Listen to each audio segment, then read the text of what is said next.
I saw Madam Bisi, the popular restaurant owner, squeezing something into her stew. When I left my family house in Bainway, my mother's eyes were filled with both pride and fear. She hugged me tightly and whispered, "Ada, Lagos is not easy. Keep your faith and keep your eyes open." I was 25, a fresh graduate, and I carried hope like luggage heavier than the small bag in my hand. Our family was poor, and there was no way I could keep depending on my mother's small farming income. I had to find a job, any job, in the city where dreams either blossomed or died. The trenches where I found a small room to rent smelled of sweat, kerosene, and survival. Houses leaned against each other like tired old men, and children ran barefoot through muddy alleys. Yet I felt a strange sense of belonging. This was where hustlers like me lived. Every morning, I dressed neatly and went out with my file, hoping. Some days, I stood in long queues at offices, clutching my certificates. Other days, I sat for hours waiting for interviews that never came. It was not easy. One particular day, I was invited for an interview at a paint production company in Acadia. We were more than 30 applicants, all seated in the hot reception hall. The secretary kept telling us, "The CEO will soon attend to you." Hours rolled by. One by one, people gave up and left, tired of waiting. By the 6th hour, only I remained. My stomach growled, my back ached, but I sat there with determination. Finally, the CEO stepped out. He looked at me in surprise. "You are still here?" "Yes, sir," I said, my voice trembling but steady. He smiled faintly. "Patience is a virtue. Come inside." That was how I got the job as his secretary. That day, I walked back to my small room with tears of joy in my eyes. Patience had finally paid off. But Lagos had its own way of reminding me that joy never lasted long. The company was far from where I stayed. Every morning, I woke up at 4 a.m. to join the buses. The traffic was like a beast that swallowed time. By the time I returned home at night, I was too tired to cook. I began to depend on food sellers. That was how I became one of the regular customers at Madam Bisi's restaurant. Her small buka was always full. From morning till night, people crowded her wooden benches, waiting for plates of jollof rice, beans, or egusi soup. The strange thing was that her food was not even the best. The rice sometimes had stones, the soup was often watery, yet people kept coming. They even waited for hours when food was not ready. Some would laugh, some would fight for space, but no one ever stopped coming. I too found myself joining the crowd almost every evening. Her food was cheap compared to the canteens near my workplace. Soon, I hardly cooked at all. But one morning, my life changed forever. It was 3 a.m. when I woke up, restless.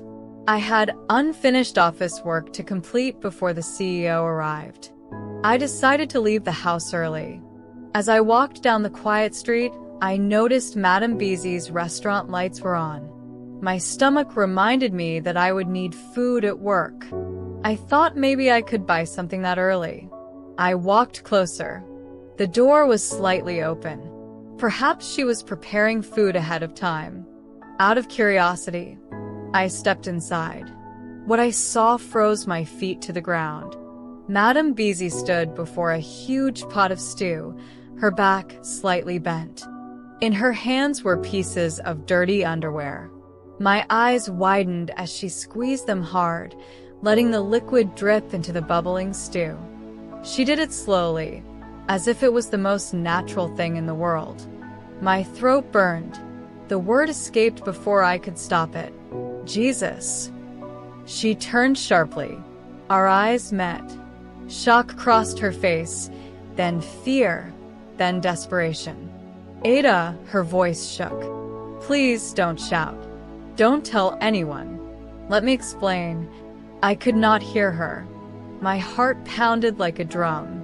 I felt bile rise in my throat. Without another word, I turned and ran out of the restaurant.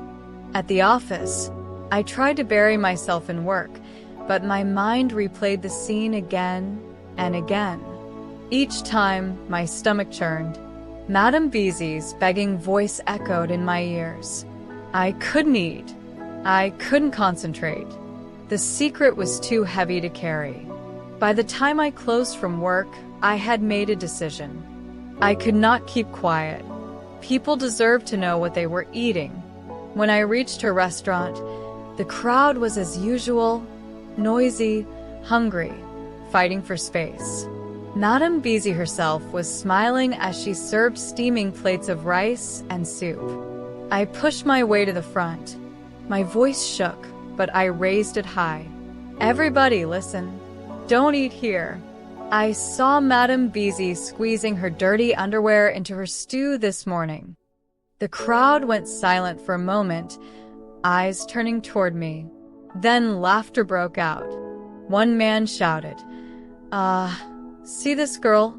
Oh, you want to spoil business because you are jealous? Another woman hissed, Madam Bisi feeds us every day. If you don't want, don't eat. Leave us alone. Some even called me wicked. Others told me I was lying.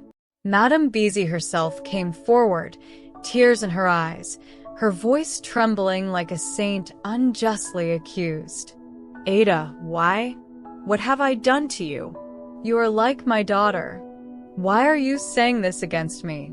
The crowd turned against me. Their words stung like stones. I felt small, helpless.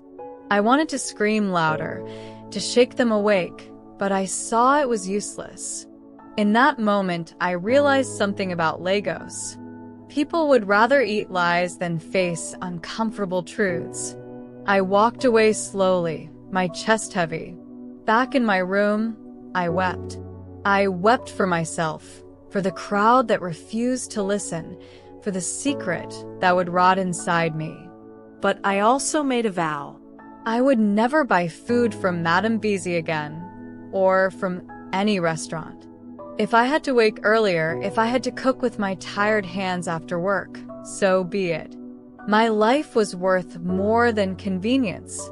From then on, I carried food to work every day. Rice, yam, beans, whatever I could prepare. It was not easy, but it gave me peace. And whenever I passed Madam Bisi's crowded buka, I felt a shiver crawl down my spine. People still rushed there, still laughed, still praised her food. They didn't know what I knew. Maybe they never would. But I had seen it, with my own eyes. And that was enough to change me forever. Be careful of where you buy food, because not everyone is hygienic enough to cook. Protect your health. Health, they say, is wealth. I hope you enjoyed this story. Please support my channel by liking this video and subscribing. I have other stories you can check out. Also comment where you are watching from. Thank you.